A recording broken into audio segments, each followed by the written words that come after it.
दर्द आता नहीं रहने के लिए, बात रह जाती है कहने के लिए। प्यार और पीर दो किनारे हैं, जिंदगी धार है बहने के लिए। हमारा जीवन 3 सभाओं में से होकर गुजरता है। एक धर्म सभा, एक लोक सभा, एक शोक सभा। धर्म सभा में एक व्यक्ति बोलता है, सब शांत चित्त से सुनते हैं। लोक सभा में सब बोलते हैं, एक सुनता है। और शोक सभा में कोई बोलता ही नहीं। धर्म सभा है,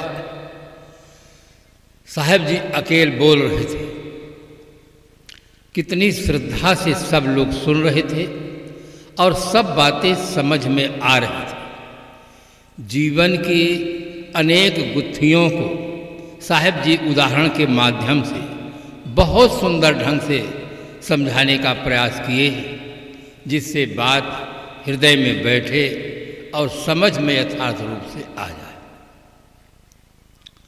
आज की स्थिति ऐसी है, एक आदमी था, उसके पास साइकिल थी और पैदल चल रहा था। रास्ते में एक व्यक्ति मिला, उसने कहा, श्रीमान जी, साइकिल में बैठ करके लोग अपने गंतव्य स्थान पर पहुंचने का शीघ्र प्रयास करते हैं, आपके पास साइकिल है और आप पैदल चल रहे हैं, क्या इसमें हवा नहीं है क्या? उसने कहा, हवा तो है। फिर उसने कहा, क्या इसकी गद्दी ठीक नहीं है क्या? कहा, गद्दी भी ठीक है। फिर उसने शंका किया, क्या इसका ब्रेक सही नहीं है क्या?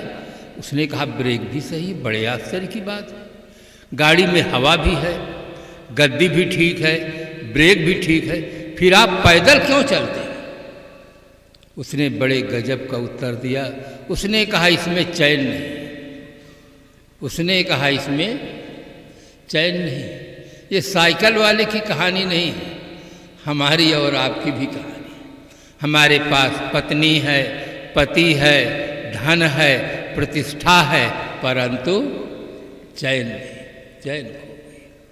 बाहर की सब चीज़ें हैं, भीतर चैन नहीं। भगवान श्री कृष्ण जी ने गीता में कहा, अशांतस्य कुतः सुखम। जिसके अंदर वासना की आग धधकती हो, उसके जीवन में सुख कहाँ।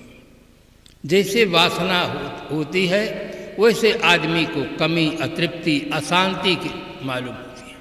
वासना न रहे तो आदमी बिल्कुल तृप्त, शांत, निश्चिंत, निर्द्वंद रहता है। वासना के उठते ही उसके जीवन में सारी अशांति, कमी प्रतीति होती है और उसके लिए वो बिना काम का काम करता है। आप कहें, बिना काम का काम? किसी आदमी के हाथ में, अंगुली में बिच्छू डंक मार दे, वो रो रहा हो, चिल्लाता हो, उसका एक मित्र विनोदी आ गया, उसने कहा, भाई साहब क्या हो गया, क्या हो गया? उसने कहा, बिच्छू ने डंक मार दिया। अरे इसके लिए आप रो रहे हैं? बिल्कुल सरल उपाय, मैं आपको सरल उपाय बताता हूँ, बिल्कुल ठीक हो जाएगा। बिच्छू को पकड़ो और डंक फिर मार दो, बिल्कुल दर्द दूर हो जाएगा। अगर वो व्यक्ति ऐसा करता है तो समझदार है कि ना समझ? आपका तुरंत निर्णय होगा कि वो ना समझ। बिच्छू के डंक मारने से तो जहर चढ़ा है, रो रहा, चिल्ला रहा है। अगर फिर बिच्छू डंक मार देगी तो जहर बढ़ेगा कि उतरेगा? आप सबका निर्णय होगा कि जहर बढ़ेगा। किंतु क्या उसके हम सगे भाई नहीं? जिन पदार्थों के उपभोग से इच्छाएं बनती हैं, वासनाएं बनती हैं, उन्हीं को हम बार बार भोगते हैं, 50 साल भोगते हैं। हमारी इच्छाएं बढ़ेंगी कि शांत होंगी? इतना विवेक आदमी खो बैठा है।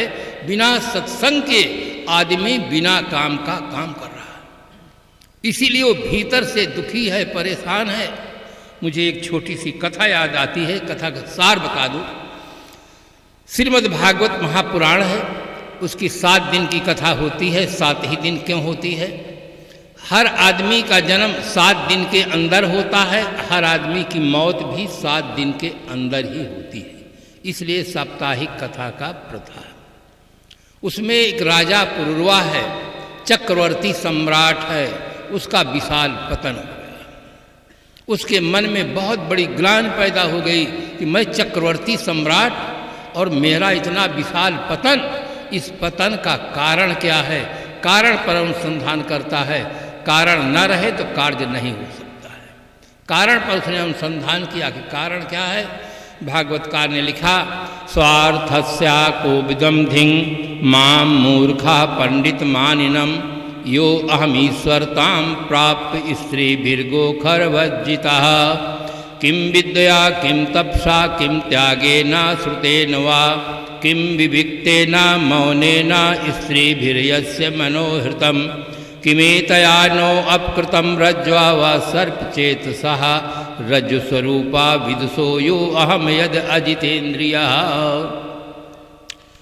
उसने कहा कि मुझे अपने ही हानि लाभ का पता नहीं है, फिर भी मैं अपने को बहुत बड़ा पंडित मानता हूँ। मुझे अपने ही हानि लाभ का पता नहीं है, फिर भी मैं अपने को बहुत बड़ा पंडित मानता हूँ। पतन के खास कारण पर जब विचार किया, कितना राजा निष्पक्ष है। प्रायः देखा जाता है एक सामान्य व्यक्ति भी अपनी गलती को स्वीकार नहीं करता, अपनी गलती को दूसरे के ऊपर मढ़ता है, अपनी भूल को स्वीकार नहीं करता है। किंतु एक चक्रवर्ती सम्राट है, कितना निष्पक्ष है और अपनी गलती को किस प्रकार से स्वीकार करता है। उसने कहा, जैसे मार्ग में रस्सी पड़ी हो और रस्सी को देखकर कोई व्यक्ति सर्प की कल्पना करके दौड़े, गिर पड़े, चोट लग जाए, तो इसमें रस्सी का कोई दोष, कोई रस्सी का दोष नहीं है। जिस व्यक्ति ने रस्सी में सर्प की कल्पना की, दौड़ा, गिर पड़ा, चोट लग गई, सारा दोष व्यक्ति का है, रस्सी का कोई दोष नहीं है। इसी प्रकार से इन उर्वशियों का कोई दोष नहीं है, दोष मेरा है। यो यद अजितेन्द्रिया, जो मुझ में अजितेंद्रिय दोष है, इस दोष के कारण से मेरा विशाल पतन हुआ है। संसार के जितने नर नारी हैं, सबके पतन का कारण यही है, दूसरा कोई कारण नहीं है। न कोई ईश्वर आदमी को बांधता है, मुक्ति देता है, और न कोई जमाना आदमी को बांधता और मुक्त करता है। आदमी के अंदर जो अजितेंद्रिय दोष है, इस दोष के कारण से आदमी का पतन होता है। जैसे हाथी के पैर में सबके पैर समा जाते हैं, इसी प्रकार से अजितेंद्रिय दोष में सारे दोष समाहित हो जाते हैं। आप लोगों में से कुछ सज्जन ऐसे होंगे जो ताश खेले होंगे और जानते होंगे ताश में 52 पत्ते होते हैं। नहला दहला के बाद 3 फोटो आदमी को होते हैं, गुलाम, बेगम, बादशाह। खेले बहुत होंगे परंतु कभी सोचे नहीं कि दहला के बाद 11-12 बना देते। गुलाम, बेगम, बादशाह क्यों बना दिए? खेल के साथ साथ उसने बहुत सुंदर प्रेरणा दी। बेगम से जो हार जाता है वो गुलाम होता है, और बेगम से जो जीत जाता है उसको बादशाह कहते हैं। बादशाह का जीवन स्वतंत्र होता है और गुलाम का जीवन परतंत्र होता है। बेगम कौन है, शायद बताने की जरूरत नहीं रही। बेगम में वहाँ फोटो स्त्री का दिया हुआ है। हमारे और आपके जो इंद्रियां हैं, ये स्त्रीलिंग में हैं। स्त्री इंद्रियों पर जो विजय प्राप्त कर लेता है वो बादशाह होता है, और जो इंद्रियों से निगृहीत हो जाता है वो गुलाम हो जाता है, उसका जीवन परतंत्र हो जाता है। अब आप क्या बनना चाहते हैं, ये तो आपका निर्णय अपना पास है। हम नहीं कहते कि आप ये बने, परंतु अगर जीवन की आज़ादी चाहते हैं, स्वतंत्र जीवन जीना चाहते हैं, सुख शांतिपूर्ण जीवन जीना चाहते हैं, तो हर व्यक्ति का पहला कर्तव्य है अपने मन और इंद्रियों को स्ववश करो। आपदाम कथितः पंथाः इंद्रियाणाम मसंजमः तज्जया संपदाम मार्गो एन निष्टम तेन गम्यताम। आपत्ति का पथ है इंद्रियों का असंजम। ड्राइवर गाड़ी चलाता है, थोड़ा सा आँख और हाथ का संयम हटता है, तुरंत एक्सीडेंट हो जाता है। व्यक्ति बोलता है, वाणी में थोड़ा सा संयम हट जाता है, घर में महाभारत चालू हो जाता है। घर में जितना कलह है प्रायः देखा जाता है वाणी पर संयम न रखने के कारण से होता है। व्यक्ति अन्यथा कुछ बोल देता है, तुरंत घर में महाभारत चालू हो जाता है। सास बहू में, पिता पुत्र में, भाई भाई में, और ननंद भौजाई तो इसके लिए बहुत प्रसिद्ध है। ननंद का अर्थ ही होता है ना धन अनंत बराबर ननंद। जिसके संबंध से भावज को कोई आनंद ना मिले उसका नाम है ननंद। ननंद सीआईडी ऑफिसर होती है, चेक करती है भावज कहाँ बैठती है, क्या खाती है, क्या पीती है, किससे बात करती है, और सारी रिपोर्ट माँ को देती है। माँ बेटी एक होकर के भावज के नाक को दम कर लेती है। किंतु किसी भी समझदार ननंद को अपनी भावज के साथ ऐसा दुर्व्यवहार नहीं करना चाहिए, नहीं तो कबीर साहब की साखी याद रहे, कबीर कमाई आपनी निष्फल कभी न जाए, अब बोया पेड़ बम्बूल का तो आम कहाँ थे खाए। ऐसा लगता है साहब छत्तीसगढ़ में आए हुए। छत्तीसगढ़ में बम्बूल के पेड़ बहुत हैं, आम के कम है। मैं कहा करता हूँ कि छत्तीसगढ़ में दो क्रांति चाहिए, एक बगीचा लगाना शुरू करें और दूसरे घास अच्छे अच्छे पैदा करें, जिससे जानवर हृष्ट पुष्ट हों, बच्चों को दूध मिले, बच्चों का स्वास्थ्य अच्छा रहे। स्वास्थ्य इतना मुरझाया हुआ है, दूसरे प्रांतों में जाकर देखिए, हरियाणा में, पंजाब में कितना अच्छा लोगों का स्वास्थ्य है, कैसे रहते हैं। दो क्रांति की छत्तीसगढ़ में बहुत ज़रूरत है, एक बगीचा लगाना चाहिए और दूसरे जानवरों की वृद्धि के लिए उसकी तरफ ध्यान जाना चाहिए, उनका आहार ठीक नहीं। तो इस प्रकार से हर आदमी जो इस प्रकार से जो बहू है, जो ननंद अपने भावज को परेशान करती है, जैसे उसकी शादी होगी ससुराल जाएगी, उसके लिए स्पेशल ननंद तैयार मिल जाएगी। जो अपने भावज को परेशान करेगी उसके लिए तुरंत वैसे मिल जाए। इसलिए वाणी पर नियंत्रण होना चाहिए। आपदाम कसता पंथा इंद्रियाणाम संयम। आदमी अपने जीवन में जीवन के लिए जितनी गाड़ी बनाया है सब गाड़ी में ब्रेक का प्रयोग किया है। छोटी सी गाड़ी साइकिल है उसमें ब्रेक, स्कूटर है उसमें ब्रेक, मोटर है उसमें ब्रेक, रेल है उसमें ब्रेक, और कार है उसमें ब्रेक, वायुयान है उसमें ब्रेक, और जीवन रूपी गाड़ी में कोई ब्रेक नहीं। बिना ब्रेक के गाड़ी हाँक दिया, इसीलिए एक्सीडेंट हो गया है। जनसंख्या वृद्धि की समस्या, अपहरण बलात्कार की समस्या पैदा हो गई है, केवल जीवन रूपी गाड़ी में ब्रेक न होने का मात्र ये दुष्परिणाम। तज्जया संपदाम मार्गो ए नेष्टम तेन गम्यताम। अगर आप अपने जीवन में सुख शांति चाहते हैं तो इनको स्वबस रखो। सदगुरु कबीर साहब ने कहा, कहाँ कबीर सोई जन मेरा जो घर की रार निवेरे। शरीर रूपी घर में पांचों ज्ञान इंद्रियां पांच विषयों के लिए जो आपस में खींचतान कर रही हैं, उसको जो निवारण कर दे वो मेरा जन है, वो मेरा अन्यायी है। कितनी साफ साफ बात कहते हैं।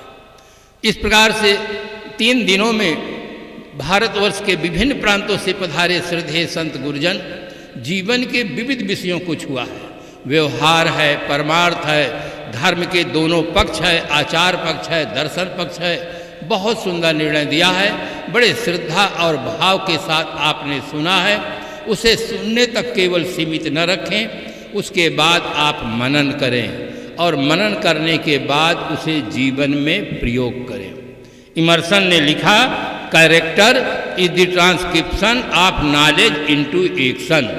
ज्ञान का क्रिया में परिवर्तन ही आचरण है। जब तक हम मस्तिष्क से जानते हैं तब तक वो ज्ञान कहलाता है, और जब जीवन में उतर जाता है तो वही आचरण कहलाता है। इस प्रकार से अपने जीवन का सर्वांगीण विकास करें। पारिवारिक जीवन में प्रेम हो, सुमत हो, सेवा की भावना हो। इस प्रकार से अपने पारिवारिक जीवन को संभालते हुए हर व्यक्ति को ये बोध होना चाहिए कि हम बिल्कुल अकेले हैं, अकेले ही आए हैं और अकेले ही जाना होगा। इसलिए जाने के पहले उसकी तैयारी करें, जिससे हमारी यात्रा सार्थक हो, सफल हो। कार्यक्रम के आयोजक बंधुओं को, श्रोता बंधुओं को, साधु समाज की ओर से मैं बहुत बहुत धन्यवाद देता हूँ, साधुवाद देता हूँ कि आपकी निष्ठा श्रद्धा निरंतर बढ़ती रहे, समाज को सुंदर प्रेरणा मिलती रहे, नन्हे मुन्ने बच्चों को भी एक सही दिशा मिले, जिससे ये बच्चे होनहार निकलें। राष्ट्र की हमारी सुरक्षा में ये बच्चे आगे काम आएँ। इन्हीं शुभकामनाओं के साथ हम अपनी वाणी को विराम देते हैं।